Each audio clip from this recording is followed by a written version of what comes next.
Consorzio Universitario di Agrigento e le prospettive didattiche e di gestione in prossimità del nuovo anno accademico. L'intervista a Gaetano Armao, Gloria Scafè.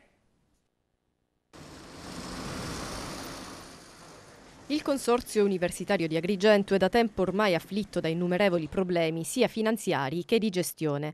L'ex provincia, da quando è stata introdotta la fallimentare riforma del settore, ha ritirato la propria quota di partecipazione e si tratta della quota di maggioranza, trattandosi di quasi 800.000 euro. Anche altri enti di conseguenza hanno rinunciato a partecipare alla compagine societaria, come da ultimo il Comune di Sciacca. Nel frattempo il Consorzio Universitario di Agrigento è entrato in rotta di collisione con l'Università di Palermo, che ha prima tagliato dei corsi di laurea ad Agrigento e poi ha preteso il pagamento di un debito milionario in ragione della compartecipazione tra Palermo e Agrigento della spesa di gestione.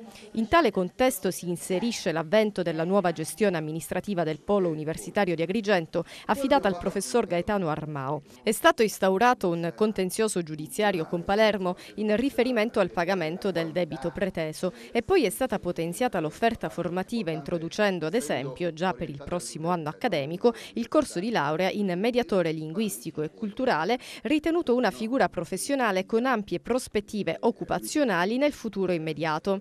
E Gaetano Armao invoca maggiore collaborazione da parte dell'Ateneo palermitano a favore del territorio locale e del diritto allo studio degli agrigentini e non solo. Il consorzio, che appunto l'ultima cosa che ho lasciato è che vede il nuovo corso di mediazione culturale e linguistica partire con 50 posti, mentre l'Università di Palermo ha continuato ad attaccare la posizione del consorzio, pertanto a questo punto abbiamo lasciato al vicepresidente e ai contenziosi in essere la possibilità di trovare una soluzione. Probabilmente il consorzio ha la possibilità di uscire da questa situazione se l'Università di Palermo ritorna a fare quello che deve fare, cioè collaborare col territorio di Agrigento per dargli una prospettiva di crescita e di sviluppo.